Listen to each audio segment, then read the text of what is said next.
Meus amados, quem lembra que há uns 2, 3 domingos aí para trás, não sei, a gente estava falando sobre a carta aos Hebreus, e aí eu fiz uma introdução e passei uma visão geral, né, do que o autor de Hebreus estava tentando falar para aquelas pessoas que eu tive ouvindo a pregação a subir, a última pregação que eu fiz dentro da carta aos Hebreus, e essa é a segunda, eu acho que ainda vai ter uma terceira, mas é no tempo que a gente tem condição de fazer. Nós vamos falar hoje sobre Hebreus, eu começando no capítulo 2 ali, eu queria só dizer para você que eu não tenho assim, a intenção de ficar colocando, é salvo ou não, ou fulano é salvo, sempre salvo, ou não tem nada a ver com predeterminismo, arminianismo, não tem nada a ver com isso. O que eu quero colocar para vocês é a realidade da responsabilidade de quem tem uma aliança. Então, dentro disso, eu coloquei o seguinte tema: diligência ou negligência para com a aliança? Porque eu acho que esse é o tom da primeira parte da carta que nós vamos ver hoje, que está do capítulo 2 ao 6. Né? Diligência ou negligência? Na época dos Hebreus, mês passado, o Senhor disse: eu proponho diante de você duas coisas, a vida e a morte, a bênção e a maldição. Escolha a vida, né? Moisés dizia: eu, porém, vos digo, diligente ou negligente, eu proponho para você a diligência ou a negligência, mas escolha a diligência. Amém? Bom, queridos, vamos lá em Hebreus capítulo 2, logo no versículo 1, você vai ver algo interessante. Eu vou colocar aqui, vamos lá. Hebreus 2:1. Por esta razão importa que nos apeguemos com mais firmeza às verdades ouvidas, para que delas jamais nos desviemos. Bom, eu não vou pregar muito, eu vou expor a palavra para que chegue o entendimento da palavra para você. Eu entendo que a Bíblia se entende pela Bíblia, se interpreta por ela mesma. E eu não vou pregar muito, mas eu quero que você tenha em mente que a ideia é passar um contexto mais geral do que nessa ponta aqui. Diligência ou negligência dentro da aliança. É o que o autor está colocando. No capítulo 2 ele começa dizendo que por essa razão, que razão? Importa que nos apeguemos com maior firmeza às verdades ouvidas, para que delas jamais nos desviemos. A razão é a seguinte: no capítulo 1 ele começa dizendo que a lei foi entregue por anjos, e não ficaram sem punição os que negligenciaram. Aquela palavra entregue por anjos. Né? Diz que no passado, o Senhor falou muitas vezes, de diversas formas, né, para os nossos pais, mas agora Ele está falando através do Filho. Então, qual é a palavra mais importante? A de anjos ou a do Filho? A do Filho. Então, importa que eu e você sejamos o quê? Mais vigilantes. Amém, queridos? No versículo 2 está aí escrito. A gente tem que se apegar. O que é se apegar com firmeza? Hein? Alguém sabe o que é? Diga para o seu irmão: se apegar como um carrapato. E se o carrapato não pegar com firmeza, ele não suga nada de você, não é verdade? Ou como um carrapicho. Você já viu um carrapicho como dá problema? Outro dia eu estava trabalhando aqui, e dentre as coisas terríveis que acontecem, como calor, cansaço, vontade de desistir e ir embora, tinha um incentivo extra. Eu não sei se é carrapicho aqui, não sei. É um tipo de carrapicho tão especial, ele pegava na minha roupa, mas ele não pegava só de mim, era um monte. Ficava aquele bolo. E aí quando ele ia tentar tirar, eles vinham, mas vinha tudo furando meu dedo. Aqui do lado. Eita! Coisa horrível, né? Se apega com firmeza. Então, se você não se apega com firmeza, o que acontece é que você vai ser arrastado. Você vai ser arrastado. Seja pelo que for, você vai ser arrastado. Porque o mundo, a gente está na contramão do mundo. Imagina que tem uma água vindo assim, um rio, você está indo contra a maré. Você está indo contra o curso desse mundo. Se você não se apegar com maior firmeza às verdades que Jesus colocou para você, você vai ser arrastado por essas ondas, né, que vem já com a intenção de te arrastar. No versículo 2 diz: se pois se tornou firme a palavra falada por meio de anjos, e toda transgressão ou desobediência recebeu justo castigo, né? Então, quer dizer, como é que eu e você não temos que vigiar? Versículo 3 diz: como escaparemos nós se negligenciarmos? A realidade que é colocada aqui para mim e você é que a primeira realidade é: a salvação pode ser negligenciada. Como é que é isso, pastor? Bom, se eu negligencio meu relacionamento com Deus, eu estou negligenciando a minha salvação. É um problema? É. Amém? Não tem como você dar continuidade a um casamento quando um cônjuge negligencia o outro, ou negligencia o seu relacionamento com o outro. Tem como? Não. Algum deles vai dizer o seguinte: não, aqui já deu, eu procuro outra pessoa que quer se relacionar comigo. Eu não vou viver um casamento só de aparência, não. Eu vou procurar alguém que queira relacionar comigo. Eu sou uma pessoa que tem defeito, todo mundo tem defeito, mas para que um relacionamento aconteça é necessário que exista diligência e não negligência. Amém? Não dá para você brigar se um não quiser, mas não dá para você se entender, se relacionar, se um não quiser. Tipo, se um não quiser, Deus não briga. Tá, mas se um não quiser, Deus não se relaciona. E tem pessoas achando que podem negligenciar o relacionamento pessoal com Deus, e mesmo assim, eu vou ser salvo. Meu irmão, eu não sei como é que Satanás consegue colocar isso na cabeça de algumas pessoas. Isso só pode ser Satanás. Ou é obra da carne ou é do diabo, viu? Bom, queridos, e quando no versículo 2 falou que toda transgressão ou desobediência recebeu justo castigo, está se referindo aqui à forma como Deus deixou aquela geração incrédula toda fora da terra da promessa. Foram 40 anos. Deus tinha uma promessa para eles, sim ou não? Tinha. Aí chegou na porta de entrada da terra da promessa, o Senhor disse: olha, vai entrar. Não, vou mandar os espias. Mandaram os espias por 40 dias. Voltaram com um relatório besta, relatório negativo. 10 deles, 10 deram negativo, né? Só Josué e Caleb que deram relatório positivo. O que acontece? Eles ficaram incrédulos, ou seja, medrosos, se acovardaram, disseram: não, nós não vamos entrar, não. Os seus pais, não? Tá ok. Seus filhos vão entrar então. Vocês tiveram 40 dias para ver que a minha promessa é fiel e verdadeira. E agora vocês estão com medo, então vocês vão ficar 40 anos fora. Se tiverem 40 dias para observar a minha fidelidade, e agora querem transformar a minha fidelidade em uma coisa terrível, vocês vão ficar fora. Seus filhos vão entrar. Pronto. Entenderam? Eles foram punidos por causa da incredulidade. Na verdade, da covardia deles. Eles foram covardes, né? Negligenciaram a promessa, negligenciaram o propósito do Senhor. Certo? Quando no versículo 3 diz: como escaparemos nós? Queridos, é que é o seguinte: se eu negligenciar o relacionamento que eu devo ter com Deus, quem é que vai me defender? Me diz aí. Fala para mim. Xandão vai poder me defender? Xandex Morex? Quem é o todo-poderoso desse mundo que vai poder me defender de forma que diga para mim: você está mal com Deus, mas eu vou te empurrar para dentro, dessa vez aí eu vou conseguir. Quem é que vai conseguir, sabe, amenizar e tipo: ó Deus, passa a mão na cabecinha dele, dessa vez, Deus, ele é meu amigo, deixa ele entrar aí. Quem é que vai poder me defender se eu negligenciar a salvação de Deus, ou Deus da minha salvação? Tem alguém que pode? Não tem como eu escapar, certo?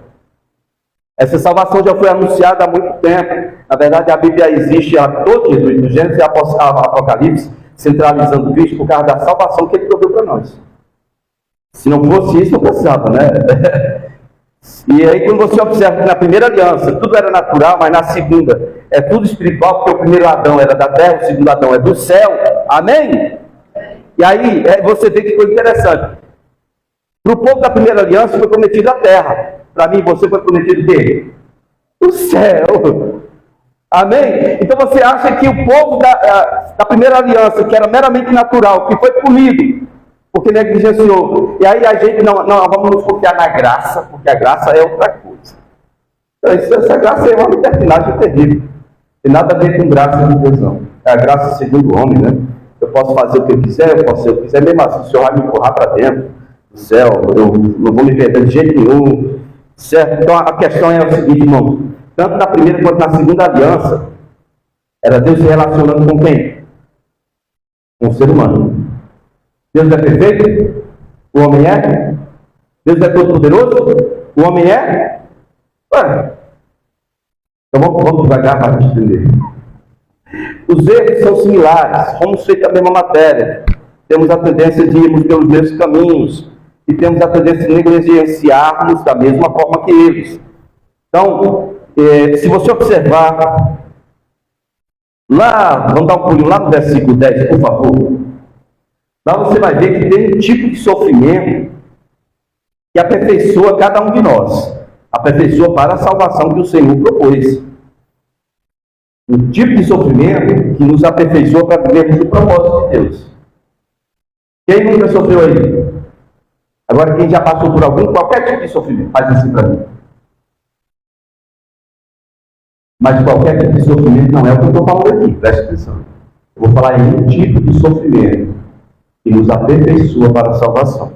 Hebreus 2:10, vamos lá. Leiam para mim. Porque convinha ele por conta palavra e por fim todas as coisas existem, conduzindo muitos filhos da glória, aperfeiçoar-se com o meio de sofrimento, ao longo da salvação deles. Quer dizer que o sofrimento de Jesus foi para ele ser aperfeiçoado? Como assim ele já era perfeito? Não, fosse aperfeiçoado para propósito, sim. Porque, embora ele fosse Deus, ele também era o quê? Homem. Sabe aquela história dele chorar? Pedir 3 vezes, Senhor, se for possível, 3 vezes. A parte de tudo isso, cara, isso é a coisa mais humana que existe em Jesus. É esse o sofrimento que nos aperfeiçoa para a salvação. É entrar num negócio, num lugar, numa situação que você não deseja de forma alguma. Mas mesmo assim, você vai se submetendo a Deus. Porque você crê em Deus, você espera em Deus. E você quer cumprir o propósito de Deus. É esse sofrimento que nos aperfeiçoa para o propósito de Deus, para a salvação que Ele proporciona a nós. Amém?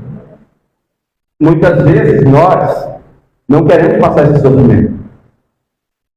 A primeira coisa, se fosse no lugar de Jesus, era o seguinte: eu dizia o seguinte: o senhor está doido? Eu estou aqui há 3 anos só fazendo bem para essas pessoas, estou curando, expulsando demônio. O senhor vai querer que eu seja morto por ele? Pior tipo de morte? Que tipo de pai é o Senhor? Eu ia dizer isso na cara. Eu não aceito isso. Eu ia lutar contra Deus. Quem está entendendo isso? Eu ia questionar Deus. Por quê? Por que Deus teria que fazer, infligir para mim em um sofrimento tão terrível? Ele aceitou. Mas isso não quer dizer que não causou sofrimento para ele, não. Se você for ler o texto aí, você vai ver direitinho. Aperfeiçoar-se por meio do sofrimento. Aí Isaías diz que ele era um homem sofredor, experimentado de serviços. Isaías 53. Tá certo, irmãos? E aí ele se tornou o autor da salvação. Lá no versículo 18 do capítulo 2, diz: pois naquilo que ele mesmo sofreu, ele quem? Jesus. Naquilo que ele mesmo sofreu, tendo sido tentado, é poderoso para socorrer os que são tentados. E algumas versões têm provados. Tem provação pior do que essa, porque a tentação geralmente é o cão, e a prova é a cruz. O que ele estava fazendo ali? Uma morte de cruz. Ai, que prova medonha. Que prova terrível. Nessa na história da cruz, o diabo estava em Judas. Foi lá vender. O diabo entrou, Lucas disse que o diabo entrou nele. Ele foi vender Jesus por algumas moedas. Mas o resto ele era propósito de Deus. Você os humanos mataram. Não, foi os inimigos lá que mataram. Ele tinha que morrer na cruz. Era propósito de quem? O Senhor agradou por ele, fazendo enfermar por nossas.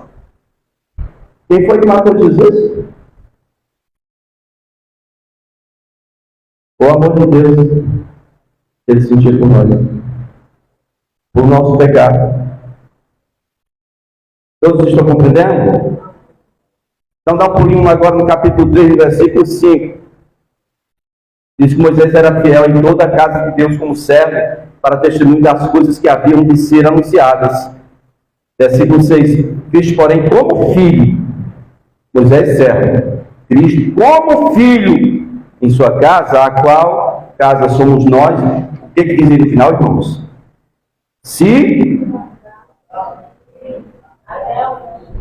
De novo, se guardarmos até o fim,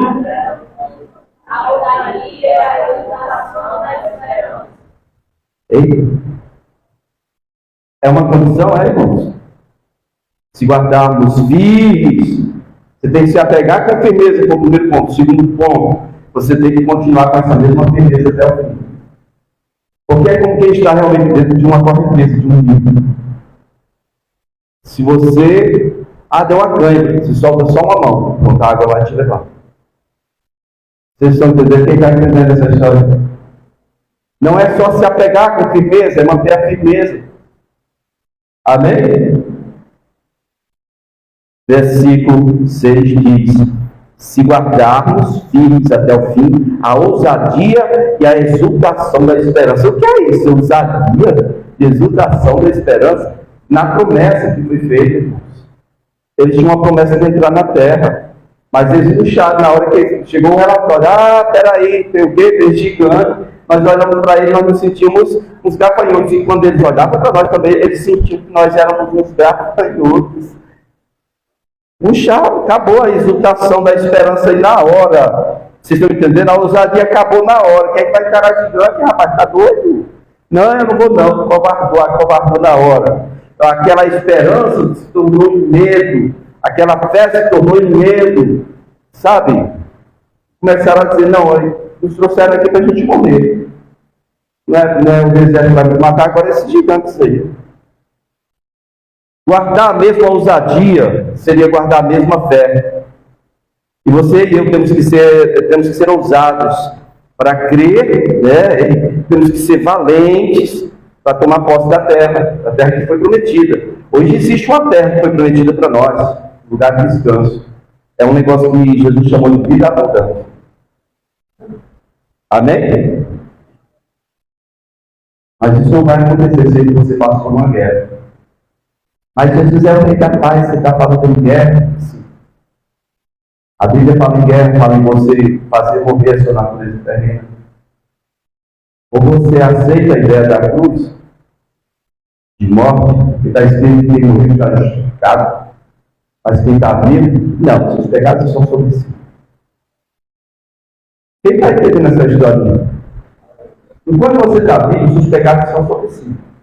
Você morreu, não tem como se dar um juiz ou um agente lá, né, lá do fórum, e entregar um requerimento se já morreu, você está.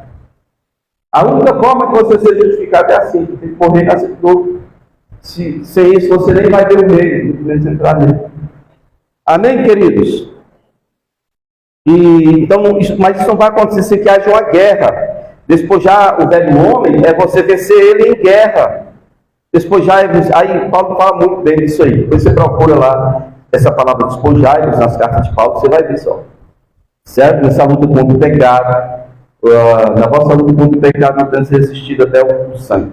Versículo 7 aí do mesmo capítulo, né? Capítulo 3, é que nós estamos? Versículo 7 diz: assim, pois, como diz o Espírito Santo, hoje se ouvis a sua voz, hoje se ouvis a sua voz. O tempo da salvação é hoje. Bom, pastor, mas a salvação tem 3 tempos. Eu digo, mas não dá para você contar que passou não. Você foi salvo quando você creu, mas é uma salvação que você tem pela fé. Você continua salvo, você está sendo trabalhado pelo Espírito Santo. Mas a salvação final, irreversível, é quando o Senhor voltar para buscar seu Cristo. Sim ou não? Então eu estou falando de passado, presente e futuro. Quem é que garante que Jesus não volta hoje? Então a salvação definitiva pode acontecer agora, sim ou não? Sim ou não? O tempo da salvação quando é? É amanhã? Ou é hoje? É amanhã ou é hoje? Diga, é agora, irmão. Você ainda não tem aliança com o Senhor, abre o seu olho, é agora. Você não pode contar com amanhã não, doido. Só maluco que conta com amanhã. Você não vai garantir que você está vivo amanhã. Você não tem como garantir que está vivo amanhã. Como é que você vai contar com amanhã? Não, amanhã eu me comprometo. Vai nessa. Amanhã você pode estar lá no centro do inferno. abriu o olho igual aquele ricaço lá no inferno, começou a gritar, ai, ai, cadê o lado? Traz uma aguinha aí que está fervendo aqui, ó. Vocês estão entendendo? Quem está entendendo? O céu não é para quem tem boa intenção, é para quem tem coragem. Para quem tem coragem de se posicionar. Para quem está na dúvida, a Bíblia diz salvar os arrebatando do fogo. Aí eu gosto de Jesus, mas eu não tenho uma dúvida em se seguir. O lugar é inferno. Não é lugar para covarde, é para quem tem coragem. Coragem de se posicionar, não é possível. Amém? Não é lugar para quem simpatiza o Evangelho. Não. É para quem já decidiu. Tem falhas, tem erros, tem limitações? Tem. Mas tem o Espírito Santo, mas tem o Senhor de sua vida que está sendo guardado no caminho. Amém? Dá uma glória a Deus. Dá uma mexida no seu irmão, diga: o tempo da salvação é hoje. E aí, se você ouvir hoje a voz do Espírito, versículo 8, não endureça o seu coração, como foi no dia da aprovação, no dia da tentação, no deserto. Toda vez que eu falo no dia da tentação no deserto, eu pensava logo naquele episódio que faltou comida, que faltou água, aí eles queriam destruir tudo, a redeira foi geral, né? Aí no versículo 9 diz: onde os vossos pais me tentaram, pondo-me à prova, e viram as minhas obras por 40 anos. Irmãos, essa tentação no deserto aqui não tem nada a ver com falta de provisão de água e comida. Aqui, ele está referindo onde os seus pais, os seus antepassados, eles me provaram e por isso eles ficaram 40 anos no deserto. Não foi isso, foi na porta de entrada da terra da promessa. Um local chamado Kadesh Barneia.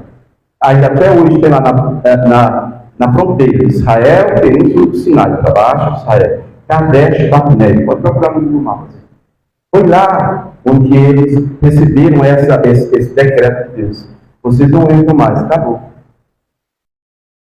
Na hora que Deus mandou eles entrarem, não tem chegando. Depois disseram: não, agora nós vamos, ninguém vai morrer no desertão. O Senhor disse: não vá não. Eu não volto atrás não, acabou. E eles foram só para morrer no lugar. Você sabe, irmãos, tem um tipo de arrependimento que não funciona mais para você e para mim. É um tipo de arrependimento fora do tempo. Você tem uma pessoa hoje com quem você poderia se reconciliar e você diz: não, amanhã eu faço isso. Aí a pessoa morre. Vai se reconciliar como? Sabe, irmãos? Você tem pai, tem mãe, você tem tudo para ter uma vida boa com eles lá. Você deixa isso lá depois. Tem que estar, você diz. Aí, como é que você vai falar? Não, no velório eu vou falar alguma poesia, ficar com coisa boa. Sabe qual é o arrependimento que não funciona? É quando você arrepende atrasado. E atrasado não funciona, não. Tipo aquele arrependimento de Esaú. Você vê, quem lembra da história de Esaú? Ele arrependeu? Arrependeu, irmão. Chorou. Mas era tarde, porque meu pai já tinha liberado a bênção sobre o Jacó, meu irmão. Você pode deixar invocar aí enquanto está perto. Está falando de tempo. O tempo é hoje. Amém? Naquela geração ninguém entrou, exceto os crentes que eram fiéis, ou fiéis ao Senhor e à sua palavra, ao seu propósito. Né? A pessoa foi só Josué e Caleb. Não. Teve um filho do sacerdote que não ia para a guerra, mas daqueles que estavam lá, só ficaram fora uns de 20 anos para cima, né? Que era a turma que ia para a guerra, que tinha que entrar na terra, eram os guerreiros. Eles não creram. Aquela geração ali, de 20 anos para cima, teve que morrer toda, ser enterrada no deserto. Amém? Olha o versículo 10 aí. Por isso me indignei contra essa geração e disse: estes sempre erram no coração. Eles também não conheceram os meus caminhos. Assim jurei na minha ira: não entrarão no meu descanso. No meu descanso? Meu descanso, terra da promessa. Deus chama de meu descanso. Quer dizer, diz lá na frente: aquele que entrou no descanso, Deus descansou de suas próprias obras. Ou seja, agora Deus não precisaria mais estar trabalhando com eles, conduzindo eles no deserto. Eles já estavam na terra. A promessa que teria se cumprida. Eles estariam no lugar de descanso. De forma que esse descanso de Deus é o lugar da promessa. Amém? O descanso de Deus para nós é quando você e eu encontramos Jesus? Não. Não é só quando você encontra Jesus. É quando você consegue encontrar vida abundante em Jesus. E tem um caminho longo até lá. É um caminho de morte e vida. É um caminho de cruz. Amém? Quem está entendendo? Aleluia. Olha, irmãos, esses que não entraram, eles automaticamente entraram num processo de morte natural. E estava fora do propósito de Deus, né? Mas isso aconteceu por causa da negligência deles em crer e obedecer ao Senhor sem negar o propósito. Toda vez que você se acovarda ou nega uma ordenança do Senhor, você entra nesse processo natural de morte. É um processo natural. O Senhor te chama para uma viva esperança. Você negligencia essa viva esperança e você começa a viver uma esperança morta ou um desespero vivo. É um negócio assim, tipo degradê, né? Você começa uma esperança morta e ela vai dando lugar ao medo, a outra coisa, chega ao desespero e pavor. E isso é irritante, se torna irritante em sua vida.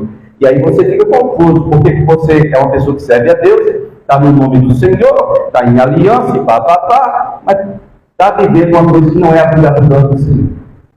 Quem está compreendendo isso aí? Estou falando de realidade da aliança antiga para você começar a vigiar a nova aliança. Eles não tinham o Espírito, nós temos. Isso é bom ou ruim? Depende do que você vai fazer do Espírito. E se você quiser se santificar, é ótimo, excelente. Mas se você quiser ficar toda a vida lutando contra ele, você vai perder. Você já perdeu. Tem advertência na Bíblia. Cuidado para você não ser encontrado lutando contra o Espírito. Amém? E quando você chega no versículo 12 do capítulo 3, aí sim, irmão, tem uma recomendação terrível aqui para nós. É muito importante você observar aí. Tendo cuidado, irmãos, jamais aconteça bem em qualquer de vós perverso coração. De que, irmãos? De que eu não vi. Eita, que vos afasta do Deus. Um coração perverso, e um coração incrédulo afasta a gente de Deus. Como é que eu sou crente e consigo ter um coração perverso e incrédulo? Vou te explicar. É do mesmo jeito que eles tiveram esse coração perverso e incrédulo. Quantos aqui tem uma promessa de Deus? Quantos aqui querem chegar aos céus? Então olha para mim. Quando Deus te propuser um desafio, não se acovarde. Ok? Porque a covardia do seu coração vai dizer o quão desesperadamente corrupto ele é e o quão covarde ele é. Covardia e incredulidade está no mesmo saco, irmão. Porque assim, eu olho para o Senhor, Ele me manda fazer uma coisa muito difícil. Eu não consigo, papai. Covardia. É medo. Aí você se rebela contra algo que o Senhor determinou para você, contra algo que é o propósito de Deus para você, por causa do medo. Você deixa de crer no chamado de Deus por causa de medo. Sabe em Apocalipse 28, né? Escuta aos covardes, a sua parte será no lago de fogo. Deus não gosta de covarde. Eu achei que ele só não gostava de gente soberba. Mas ele não gosta de covarde, não. Vai lançar no fogo, tá ligado? Não é qualquer covarde. Tem gente que eu sou covarde demais, pastor. Estou lascado, tenho medo de escudo, tenho medo de relâmpago, tenho medo. Não é de covarde, não. Estou falando do covarde que tem uma aliança com o Senhor, que crê nas promessas do Senhor, que está com o Senhor para tudo. Quando o Senhor fala isso, ei, faça isso aqui, ele vai e se acovarda. Ele foge, ele se esconde, ele abre mão, ele desiste, ele volta atrás. É o pessoal do caso Barnett. Estou falando, essa temática é a mesma. Ele está falando sempre sobre os hebreus daquela geração que se acovardou. Amém? Então, cuidado para você não conseguir estar assim com um coração incrédulo, um coração perverso que te afasta do Deus vivo. Como te afasta do Deus vivo? Bom, quando você rejeita o propósito, a ordenança do Senhor, ele vai ficar de boa com você? Ainda bem que você me rejeitou. Vem cá, meu filho, te amo. Não confunda Deus com a sua avó, não. É vó que faz isso. Não é Deus, não. você rejeitar a vida, você tem o quê? Morte. Se você rejeitar o amor de Deus, você tem o quê? O juízo de Deus. Tem gente confundindo Deus com mãe, tem gente confundindo Deus com vó. Coração mais mole que o de mãe. Não é assim não, irmãos. Amém? Tenha cuidado. Está dizendo para ter cuidado aqui? Está dizendo ou não? Então tenha cuidado. O seu coração não ficar um coração perverso e incrédulo que te afaste de Deus. Amém? Aí, você se afasta de Deus quando você começa a perder a fé nele, na pessoa dele, nas promessas dele. Quando você começa a esquecer o propósito dele. Às vezes com medo de lutar, às vezes com medo de tomar posse de algo que ele prometeu para você. Você acha que ele vai entregar na sua mão. Deus nunca vai fazer isso. Ele chegou lá, está aqui, a terra é essa daqui. Desocupa. Agora tinha que pegar e tinha que lutar, tinha. Você tem que participar de alguma coisa. Eu tenho que participar de alguma coisa. Às vezes a pessoa se afasta de Deus por distração. Distrações são coisas terríveis para nos fazer afastar do Senhor.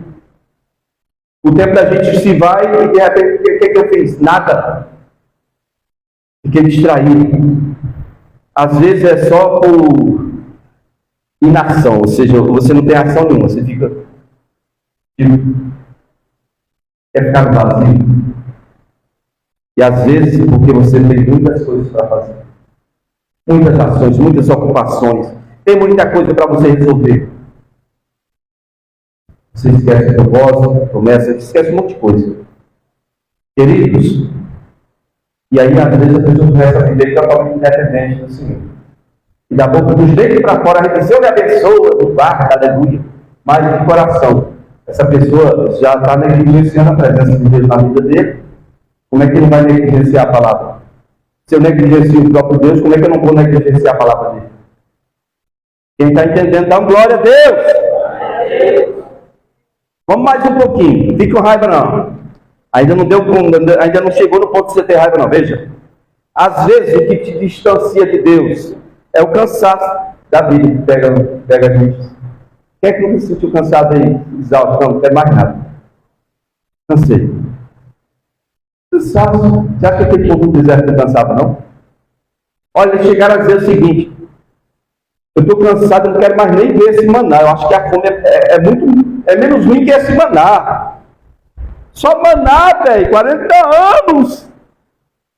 E a gente tem atividade para fazer bolinho de maná, suco de maná, sei lá o que de maná, tudo tinha que ter um maná, porque só tinha maná. Ele está entendendo? Pois é, às vezes o cansaço da rotina lasca a gente. E a gente fica longe do propósito de Deus. Às vezes é só um acúmulozinho de maldade que tem no nosso velho homem, nosso velho ser. Acúmulo de maldade. A Bíblia fala de acúmulo de maldade, eu achei interessante colocar. Acúmulo de maldade. Depois medite sobre isso.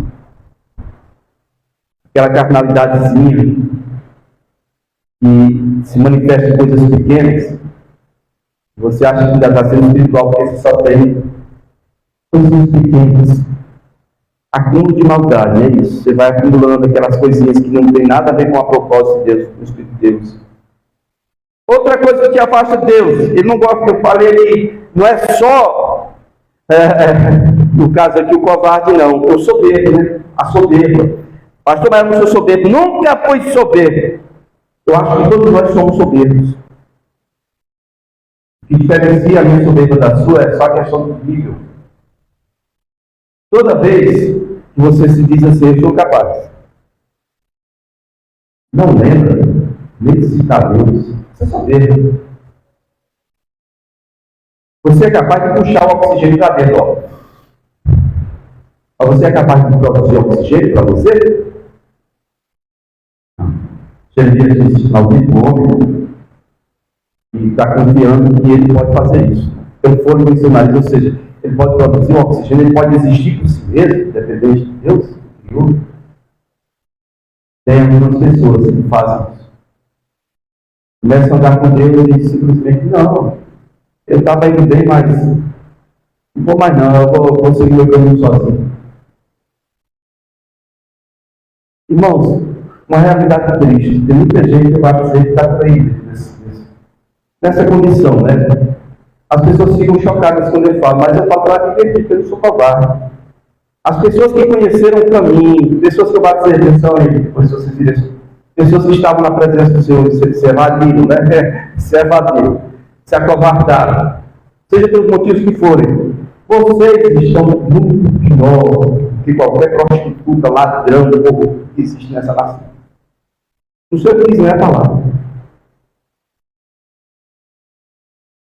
Os que voltam atrás estão muito pior na ótica de Deus do que os que não conhecem a Deus. Se você tem alguma dúvida disso, fala em Apocalipse 2,15, onde tem a lista dos que ficam de fora. O primeiro que está lá é o cão. Que é o cão, é o que volta ao mundo. Acho que nós não vamos ter a ponto não. Você voltou a quem? Você vivia para você mesmo. Você resolveu viver para o Senhor. Agora você deixou o Senhor. Você voltou para quem? Entende? Então, querido, também Lucas diz que o servo que sabia das coisas vai ser punido, mas aquele que sabia isso errado vai ser muito mais punido. Querido, quer que vocês entendam. Tem mais uma coisa que te afasta de Deus, no sentido de você crer na promessa e tomar posse dela. Por causa daquela geração, era aquela mentalidade de escravo. Mentalidade de escravo. Saiu do Egito, mas o Egito não saiu da cabeça deles. Toda vez que tinha um empecilho, eles diziam que, eu quero voltar para o Egito. Lá no Egito a gente tinha as coisas. Tinha chicote para bater nas suas costas, marra no tronco, meia cabeça. Mentalidade de escravo, é a mentalidade de covarde. Não consegue encarar um desafiante ou um desafio. Não era melhor viver sendo machucado e trabalhando de graça para todo mundo do que ter que brigar por aquilo que é meu. Essa é a mentalidade de escravo. E por trás disso tem gente hoje que coloca, sabe o quê? Eu sou muito crente, eu sou da paz. Não. Tenha cuidado. Você pode estar se iludindo com essa mesma mentalidade de escravo. Porque se você não tem coragem de assumir os desafios que Deus coloca diante de você, e depois fica lamentando com ninguém, você está com mentalidade de escravo. Você tem que tirar o Egito de você. Essa é a mentalidade do pecador. E quem é nascido de Deus vence o mundo. Está escrito, essa é a vitória que vence o mundo. A nossa Quem é que Deus faz as coisas pela fé. Eu não tenho condição, mas eu vou. Deus me mandou. Quem me mandou foi Deus. Sai da frente. Amém? Amém? Amém. Mentalidade de escravo, você tem que sair. Você tem que tirar isso da sua vida. Tem mais uns 2 pontinhos aqui, ó. Quer saber o que é parte de Deus? Ferida na alma. Eu fui traído. Eu ri da desgraça. Mas na hora dói, Quem é que nunca foi traído aí? Tem alguém que nunca foi traído? Faz assim pra mim, nunca foi traído. Olha, muito bom. Eu só sentia dor até o dia que eu conheci Jesus. A primeira ceia, isso gravou na minha mente. Até hoje eu recordo isso com vocês na ceia aqui. Porque o Senhor Jesus, na noite que foi o quê? Amado, bendito, bajulado. Na noite que foi o quê? Foi o quê? Ele foi o quê? Na noite que ele foi traído, ele não foi chorar, não. Ele deu seguimento ao propósito do Pai. Jesus é valente ou não é, irmão? Ele é valente ou não é? Pode me trair, eu vou seguir. Ferida de alma, pastor, com uma ferida que paralisou tudo. Pois, campo, né? Generalizado. Na alma. Irmão, seja homem, pelo amor de Deus, tem remédio para você. Jesus tem remédio. Diga que seu irmão aí, Jesus tem remédio. Chega doendo, é só pedir. E o pior, espírito de rejeição. Tinha um incubado na minha vida até uns quantos anos? Até um ano depois que o Azar nasceu. Tinha. O senhor pisou a cabeça dele e ficou só nada. Os filhos de rejeição é uma coisa terrível. Já parte de Deus. Deus te ama, mas é possível. Eu te amo, mas é possível. Você me ama. Os filhos de rejeição é terrível. Identifique. Queima ele. Amém? O que nos afasta de Deus é aquilo que nos afasta de viver em seu propósito. Grandes coisas o Senhor pode fazer na vida daqueles que creem. Certo? Tem as promessas de Deus aí, você tem que olhar para o Senhor, não pode olhar para trás. Agora, o pior é que essa ferida de alma, essa raiz de amargura, em outro lugar diz, ela se espalha, ela passa, é contagioso, todo mundo sabe que tem alguma doença que passa por contato? Sabe ou não sabe? Pois é, dentro da igreja, essa doença contagiosa, ela passa, chamada covardia, ferida de alma, seja medo, passa, isso aí passa. Como? Você só abre a boca e fala com você. Às vezes não está cheio de fé que vai fazer a vontade de Deus. Aí diz assim, sabia que quando morreu teve problema? Eu já ia sair para orar pelo fulano, vou mais não. Você vai sair para orar para uma pessoa, o outro chega, ei, eu vou com você. Mas você sabia que eu estava na casa do outro fulano lá, e ele ficou endemoniado, rapaz, não vou mais não. Vou mais não, deu feliz. Ficar endemoniado lá, eu não sei o que fazer. Melhor nem. Medo, covardia. Isso vai passando. Então, como é que você vai evitar o distanciamento de Deus? Olha o versículo 13 aí. Pelo contrário, exortai-vos mutuamente cada dia durante o tempo que se chama hoje, a fim de que nenhum de vós seja endurecido pelo engano do pecado. Olha o 14. Porque nos temos tornado participantes de Cristo, se de fato guardarmos firmes até o fim a confiança que desde o princípio tivemos. É a segunda ou terceira vez que a carta está falando aqui sobre você guardar firme até o fim, a mesma confiança, a mesma intrepidez, o mesmo posicionamento, o mesmo olhar. Tem gente que já abriu há muito tempo, mas ainda canta de vitorioso. Já se acovardou há muito tempo. Queridos, eu quero que você entenda. 1 Coríntios, não vou só citar aqui, precisa ir lá não. 1 Coríntios 3, 22 diz assim, ó, seja Paulo, seja Apolo, seja Cefa, seja o mundo, seja a vida, seja a morte, sejam as coisas presentes, sejam as coisas futuras, tudo é vosso, vós sois de Cristo e Cristo de Deus. Nós que somos filhos de Deus, somos herdeiros de todas as coisas. Amém? Dá uma glória a Deus então. Amém. Mas é interessante. A gente só recebe essa herança. Para receber tem algumas condições. O testador tem que ter morrido. Jesus morreu, sim ou não? Ok. Passamos a primeira. A segunda condição é: você tem idade de ser vivo? Tem idade de ser vivo? Tem? Ou seja, você é maior? Quem é de maior? Nossa. Só que agora, espiritualmente, você é maduro? Ou você já é infantil? Infantil na vida é carnal. Criança. Criança não recebe herança. Ele fica sob o cuidado de todos. Quando ele se torna homem, aí ele pode receber herança. Quem está compreendendo? Tem gente que fica invejando, fulano é uma pessoa de Deus, tem tanto conhecimento, tanta coisa de Deus. Procure crescer do Senhor.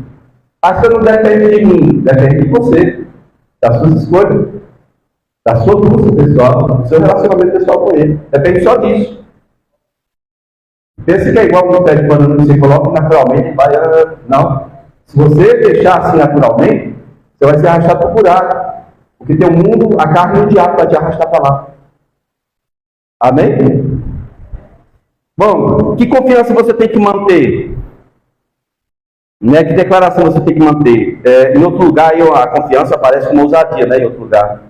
Confiança, ousadia, coragem, intrepidez, para cumprir os mandamentos do Senhor. Olha o versículo 16 agora, do capítulo 3. Do 16 ao 18. Está dizendo assim: ora, quais são os que tendo ouvido se rebelaram? Não foram os que todos aqueles saíram do Egito, por intermédio de Moisés?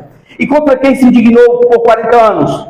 Não foi contra os que pecaram, cujos cadáveres caíram no deserto? E contra quem jurou que não entrariam no seu descanso, senão contra os que foram desobedientes? Aquela geração, queridos, que se acovardou diante do inimigo, diante do propósito, ela não foi mais bonita do que Adão e Eva. Tem muita gente que pode não ficar mais bonita do que eles aqui. Tem cuidado. Talvez alguém que me escute depois, né? Primeiro, eles negaram a promessa, negaram a palavra de Deus, negaram o propósito de Deus. E segundo, eles assumiram um relatório fake. Um relatório do medo, a palavra do medo, ok? E da covardia, né? Covardia encheu o coração até, tipo assim, ó, a covardia entrou assim, um pedaço costa da fé. Quem está entendendo? Quando a covardia entra, ela expulsa a fé. Você lembra logo que João, né, dizendo que o verdadeiro amor lança fora, expulsa o medo, pois a covardia expulsa a fé. Não tem espaço para aquilo, não. Amém? Eles se rebelaram por medo. E eu quero dizer para você uma coisa aqui. A Bíblia tem alguns lugares que as pessoas sabem. Diz que a fé vem pelo... Mas o medo também vem pelo ouvir. A covardia vem pelo ouvir. Quem está entendendo isso? Eles tinham fé até ali. Quando chegou o relatório, tem gigante. Tem o quê? Gigante. É o que você disse aí? Tem gigante. Acabou. Coraçãozinho, ó, derreteu igual a manteiga. Covarde. Não, porque vai ficar não. Você está doido? Isso eu estou falando dos valentes. E o povo vai estar já correndo para longe. Você está doido, Bebe Gás? Vocês estão entendendo, queridos? Então tenha cuidado, não é só técnica. O que você tem ouvido, hein? Não estou dizendo que você não possa ouvir das desgraças alheias, não. Para exercício misericórdia, você tem que conhecer a realidade daquele que está em desgraça. Né? A questão é, você está se deixando levar? Como é que você vai ajudar uma pessoa que está no buraco se a pessoa cai no buraco? Ah, eu vou me jogar também, porque vou fazer companhia para ela. Agora é 2 de buraco. Seja novo, irmão. Amém? Cuidado com o que você ouve. Você escuta a palavra de Deus aqui, só que é um domingo à noite. Aí a semana toda você está ouvindo coisas que não devem, coisas que não vão aproveitar. Olha o versículo, Hebreus 4:1 diz assim: temamos, portanto, que sendo nos deixada a promessa de entrar no descanso de Deus, suceda parecer que algum de vós tenha falhado. Olha o verso 2. Porque também a nós foram anunciadas as boas novas, como se deu com eles, mas a palavra que ouviram não lhes aproveitou, visto não ter sido acompanhada por fé. A palavra que foi colocada no coração deles foi acompanhada por fé, sim. Senão eles não teriam chegado até ali. A questão é que no momento crucial, no momento mais importante, eles tinham que mostrar a fé deles. Veio o relatório vagabundo e encheu o coração deles de medo. E o medo expulsou a fé. Quem está entendendo?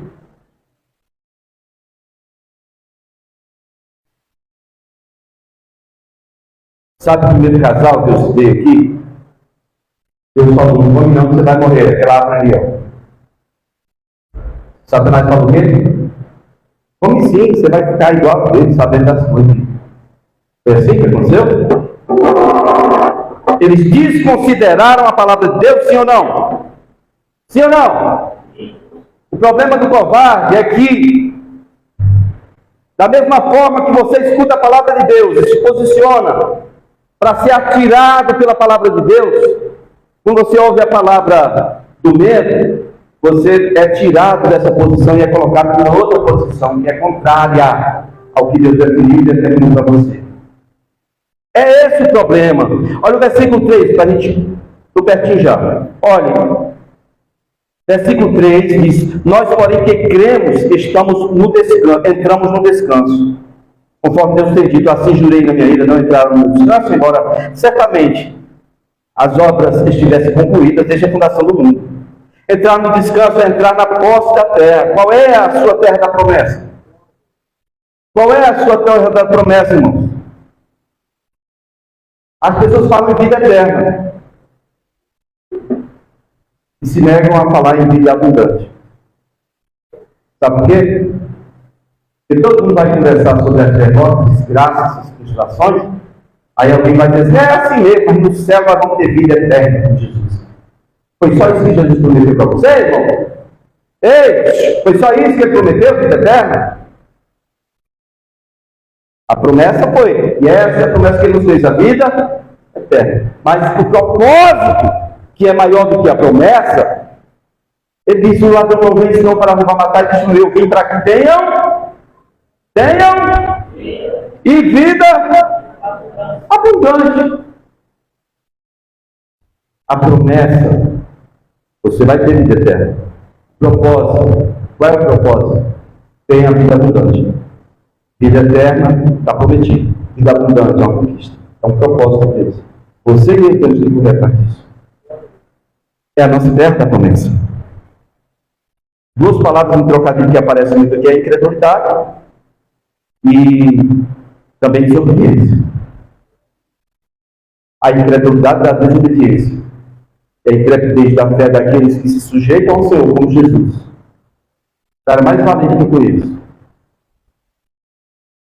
Como é que ele lutou contra a natureza terrena, ao ponto de suar com gotas de sangue? Cientificamente falando, biologicamente falando, era para ele ter morrido ali, no bucho. A declaração dele foi, a minha alma está angustiada até a morte. A pessoa só fica suando com sangue, 2 ou 3 casos. Meningite, ou como é que é? Outro lá. Tem 3 casos aí. Você quer vou citar 2 aqui. Meningite, ou, no caso, uma depressão assim, no último grau. Aflição, uma pressão, que era o caso que ele estava passando. Amém? Queridos, então eu quero que vocês entendam.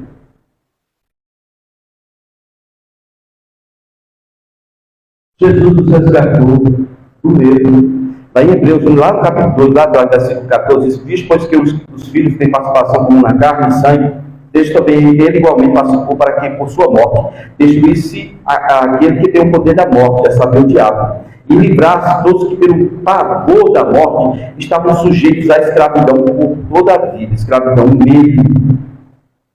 Ele só concluía aqui o capítulo 4 para a gente saber onde foi que a gente parou. Já tem coisa boa, mas o nosso tempo é curto. Então veja, versículo 11 do capítulo 4 diz, esforcemos, pois, por entrar naquele descanso, a fim de que ninguém caia, segundo o exemplo da desobediência deles lá. Versículo 14 de Hebreus 4 diz, tendo, pois, a Jesus, o Filho de Deus, como grande sumo sacerdote, que penetrou os céus, conservemos firme a nossa confissão. Que confissão? Que confissão? Quem é que já confessou Jesus como Senhor de sua vida? É essa a confissão. Por que você confessou Jesus como Senhor de sua vida? Você crê que ele vai te buscar? Você crê? Guarde firme essa confissão. Eu queria concluir dizendo para você que essa é a confissão que você tem que fazer, a primeira confissão do seu dia, todo dia.